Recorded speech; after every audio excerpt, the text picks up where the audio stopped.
A inflação na Argentina em 2023 ultrapassou 211%, superando até mesmo a da Venezuela. E muitos críticos estão colocando a culpa em Javier Milei, que havia prometido o paraíso e agora está entregando o inferno. Mas será que isso é verdade?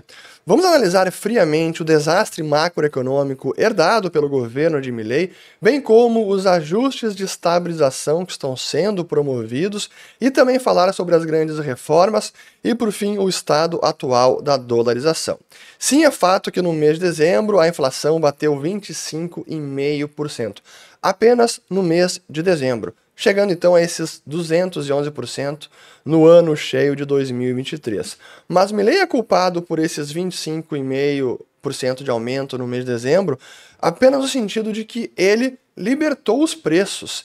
Ele destampou a panela de pressão porque muitos preços estavam represados, controlados artificialmente por tabelamentos, por controles de preços, portanto eram preços mentirosos. Tarifas de transporte público, algumas mercadorias essenciais, tarifas de energia elétrica, até mesmo combustíveis, e o resultado prático era escassez, a falta de muitos bens essenciais nos supermercados ou então nos postos de gasolina, onde faltavam combustíveis, a gente via aquelas filas enormes. Então, de que adianta um preço não ser reajustado se não há o bem? Aquilo é uma mentira. E agora os preços podem refletir não apenas a escassez relativa como a real demanda pelos consumidores argentinos, bem como a perda de poder de compra do peso argentino, que teve seu valor destruído pelo governo anterior. Eu mostrei no outro vídeo, inclusive, a expansão monetária que aconteceu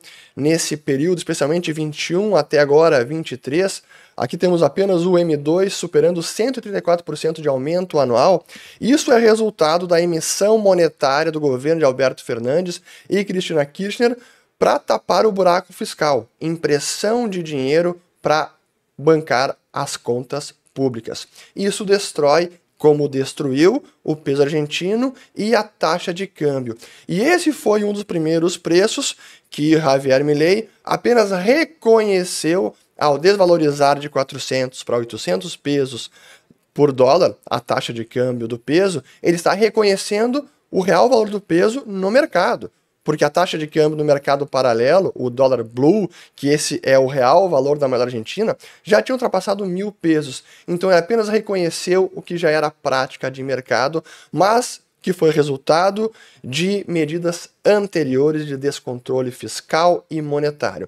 Então esses ajustes agora de estabilização é para restaurar alguma normalidade à economia argentina, para que a economia possa refletir, que os preços possam refletir o real valor do peso e também a escassez relativa e demanda dos bens no país. Porque se isso não é feito, segue esse desarranjo, falta de insumos, falta de mercadorias e com preços altamente artificiais. Então o que nós temos agora são preços verdadeiros, sim, que foram elevados e possivelmente serão elevados também agora no mês de janeiro, porque esses ajustes têm uma defasagem, impactaram em dezembro, até a previsão era que a inflação em dezembro seria até maior que 40%, não aconteceu, mas ainda acontecerá uma inflação elevada em janeiro, talvez fevereiro e março, em virtude dessa normalização, da estabilização pela qual passa a economia argentina. Ah, mas os salários não dão conta desses preços. É verdade, infelizmente, os trabalhadores argentinos, muitos deles, não conseguirão acompanhar esse aumento de preços no curtíssimo prazo. Mas é preciso, é fundamental estabilizar a economia, restaurar uma normalização e que os preços realmente reflitam o poder de compra da moeda argentina e da escassez relativa, para que os consumidores e produtores possam coordenar seus comportamentos e trazer, então, uma estabilização macroeconômica. Os salários vão aumentar no momento em que houver mais investimento, crescimento econômico e produtividade. Isso passa pelas grandes reformas que o governo de Milei está tentando passar. Já tivemos as 10 medidas emergenciais do Ministério da Fazenda, que foram anunciadas pelo ministro Luiz Caputo.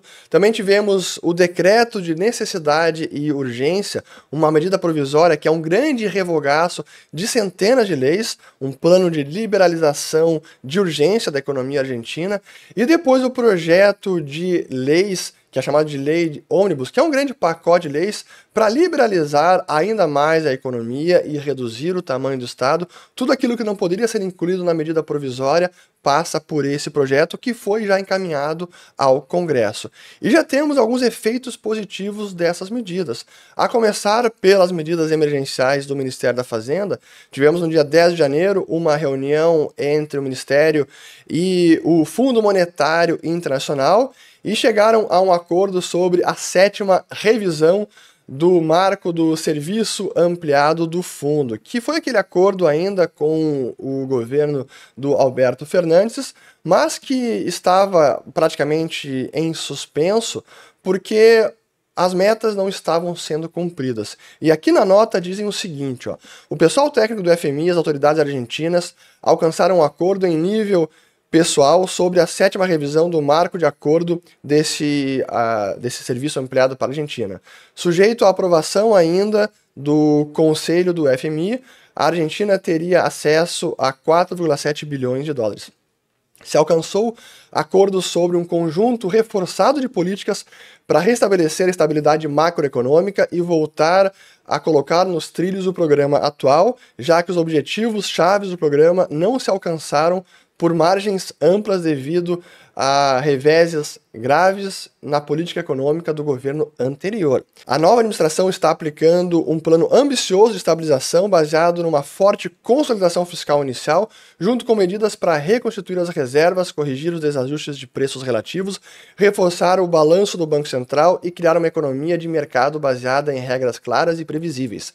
Também prevê o aumento de assistência social para proteger os mais vulneráveis. Então, de fato, essa medida, esse acordo com a FMI é fundamental e reflete esse otimismo e o reconhecimento de que os planos emergenciais até o momento são corretos e vão na direção certa de estabilização, de recompor as reservas, passa também por remover aquelas amarras todas de importação, de exportação, enfim, trazer um pouco de sanidade à economia argentina. E agora, nessa semana que temos o Fórum Econômico Mundial, que o Javier Milei já participou em 2014, numa edição regional que aconteceu na cidade do Panamá, agora ele vai na condição de presidente da Argentina, amanhã, quarta-feira, ele vai fazer um discurso. Em princípio, a única reunião que ele tem marcada lá oficialmente é com a Georgieva, a presidente do Fundo Monetário Internacional, para selar este acordo. Aqui tem o comunicado de imprensa. Então, está evoluindo o governo de Milei, especialmente no que se diz de estabilização macroeconômica. Agora, do DNU, a medida provisória, também já temos alguns efeitos importantes que são o resultado da liberalização, da remoção de entraves, de empecilhos regulatórios, de burocracia, de simplesmente barreiras de entrada por conta de monopólios legais que impediam alternativas, que impediam novos ofertantes de competir no mercado livre, por exemplo, no mercado de aluguéis. Pois é, a famosa lei de alquileres na Argentina, que foi revogada pelo DNU, já está promovendo alguns efeitos muito positivos. Aqui temos essa notícia, ó, as medidas do Milei aumentam a oferta de moradias para aluguel em Buenos Aires e com uma queda de preço. Então os efeitos da revogação da lei de aluguéis por parte do governo de Milei já se começa a notar. Então vejam só que uma lei que recém foi revogada, a dos alquileres, dos aluguéis, já está surtindo efeitos positivos.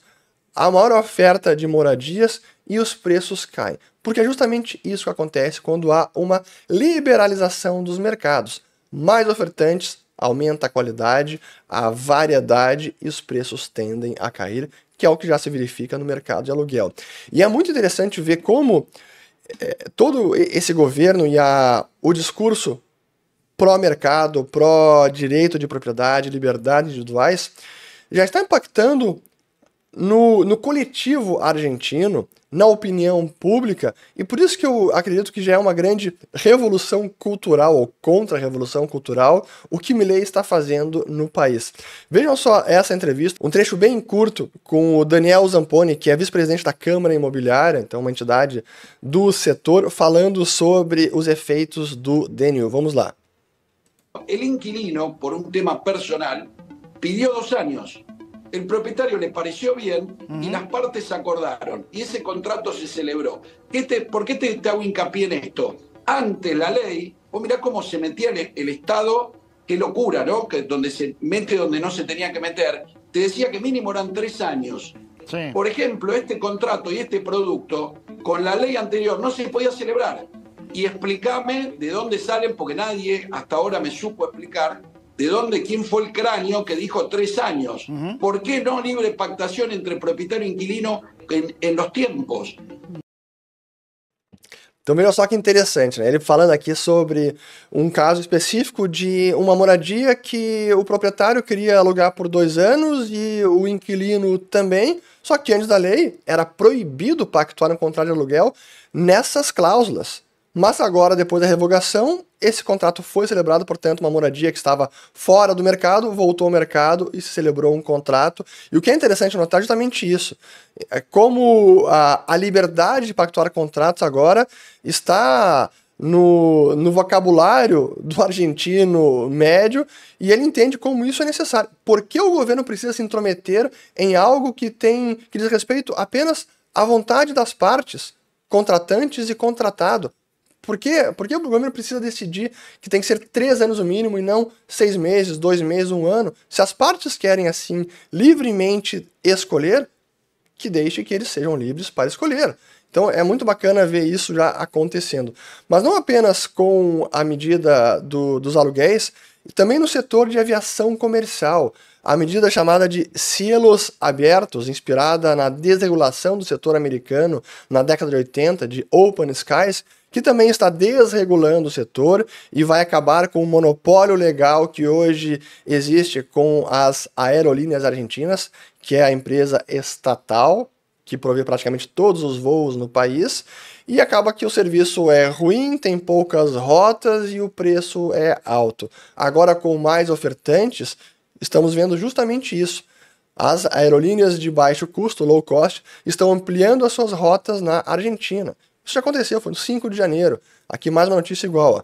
Céus abertos. O governo anunciou novas rotas aéreas de low cost a destinos nacionais e internacionais. A Flybond planeja ampliar sua oferta de conectividade até o Brasil. A Paraner vai oferecer voos de Assunção a Córdoba. A JetSmart estabelecerá uma conexão entre Buenos Aires e Conceição, no Chile. E, enquanto isso, a Gol tem a intenção de unir Buenos Aires e Bogotá em abril. Então esses mercados estão sendo liberalizados e já temos efeitos positivos. Mais alternativas, mais ofertantes e preços mais baixos. Agora é importante falar sobre o grande projeto, o pacote de leis, a lei Ônibus, porque ele é fundamental para realmente dinamizar, liberalizar ainda mais e desregular a economia do país e reduzir o tamanho do Estado. E eu não vou fazer uma análise profunda desse projeto porque ele é bem extenso, mas eu vou sugerir alguns vídeos do Juan Ramón Rayo, que foi meu professor no mestrado de escola austríaca em 2009 e 2010, porque no canal dele ele fez algumas análises sobre várias partes do projeto de lei, então eu recomendo. E eu quero começar mostrando a mensagem de fim de ano do Javier Milei, porque ele faz um preâmbulo sobre este projeto de lei. Então vamos lá. Por eso hemos enviado al Congreso de la Nación un proyecto de ley que bien puede determinar el destino de nuestra patria, con la convicción de que se aprobarán en las próximas semanas. La hemos llamado Bases y Punto de Partida para la Libertad de los Argentinos, en alusión a Juan Bautista Alberdi, el autor intelectual de nuestra primera Constitución. Con sus ideas como faro, se llevó adelante el proyecto de país que entre fines del siglo XIX y principios del siglo XX hizo de la Argentina el país más rico del mundo. Esta ley brinda al Ejecutivo las facultades necesarias para actuar frente a esta situación de emergencia y evitar la catástrofe económica, además de impulsar reformas profundas en materia comercial, impositiva, productiva, social, de seguridad, educativa y en todos los órdenes del gobierno. El espíritu de la ley es volver a ser un país libre, con un Estado limitado que actúa en defensa de la vida, la libertad y la propiedad de los argentinos. Então aí temos o espírito do projeto de lei, que é chamado de Lei de Bases e Pontos de Partida para a Liberdade dos Argentinos. E como ali o próprio Milei falou, é inspirado claramente no Juan Bautista Alberdi, que em 1852 escreveu o seu Bases e Pontos de Partida para a Organização Política da República Argentina. E realmente foi o texto que inspirou muito da Constituição de 1853 que o Milei citou. E a verdade é que é uma continuação do que vimos no DNU, porém ele é muito mais profundo porque altera não apenas questões de burocracia, de desregulação, liberalização de mercados, mas também redução do Estado. Parte do programa fiscal está contido aqui neste projeto de lei. Também há reformas políticas de eleição e alguns poderes emergenciais temporários que são concedidos ao Javier Milei. Eu vou botar depois a parte final sobre o trâmite legal tanto do DNU e ao projeto de lei. Mas eu queria destacar um trecho que para mim é fundamental, que é o artigo 209, que diz o seguinte, dentro da seção sobre regime de transparência fiscal ao consumidor. E diz o seguinte, artigo 209.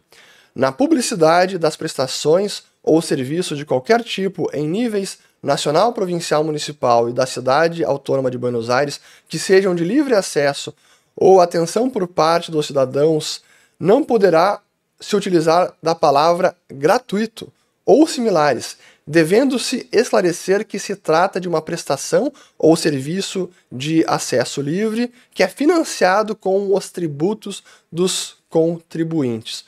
Ou seja, não existe governo grátis. É aquele mito do governo grátis que ele quer deixar muito claro, e isso é espetacular, porque não tem nenhum serviço grátis do governo. Todo serviço público é bancado pelo pagador de imposto. Então dizer que a faculdade, a universidade é grátis, ou a educação é grátis, ou a saúde é grátis, não. É financiado pelo dinheiro do pagador de imposto. E como diz a máxima, não há nada mais caro do que um serviço grátis do governo. Então é espetacular que não se possa mais usar, e essa é uma medida que precisa ser destacada. E qual é o estado atual dessas duas grandes reformas? A medida provisória, o DNU, e o projeto de lei.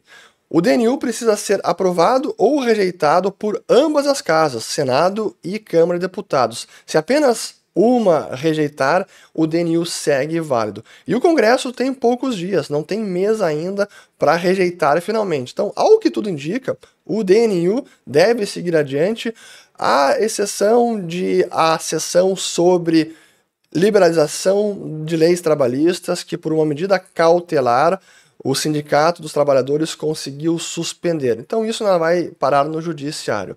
O projeto de lei está sendo debatido no Congresso e há sim boas chances que ele passe ou na sua totalidade ou com poucas mudanças. Talvez uma das mudanças são os poderes emergenciais de 2 anos que o projeto de lei concederia ao Executivo. Isso pode ser alterado. Mas o prognóstico é positivo até o momento e isso é uma excelente notícia para a Argentina. E por fim, o plano de dolarização. Vão eliminar o Banco Central? Vão introduzir o dólar como moeda oficial ou não?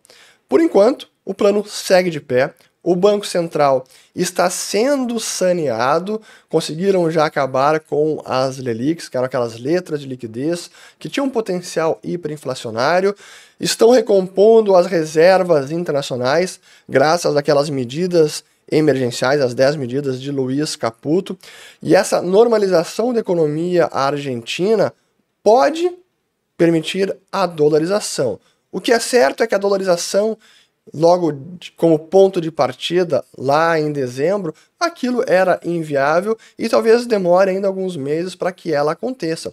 Mas do ponto de vista de estabilidade monetária, impedir que o Banco Central financie diretamente o Tesouro, isso já foi cortado. Do ponto de vista de reformas fiscais e cortes urgentes no gasto público, estão fazendo. E de estabilização macroeconômica, como taxa de câmbio, tudo isso está sendo realizado. Portanto, a possibilidade de uma dolarização ela é cada vez maior, mas talvez não naquele prazo que muitos imaginavam, mas ela pode ainda não acontecer. Não há certeza quanto a isso. Talvez essa última reforma é que realmente ainda falta mais informações, detalhes de como ela pode acontecer. na prática, está sendo realizada. Mas se ela vai culminar numa dolarização ou apenas na estabilização do peso argentino, isso ainda não sabemos. Espero ter gostado de mais essa atualização sobre a economia argentina. Compartilhem o vídeo, se inscrevam aqui no canal, ativem o sininho, se tornem membros, que lá também tem muito conteúdo exclusivo e inédito. Espero ter gostado e voltamos no próximo. Valeu!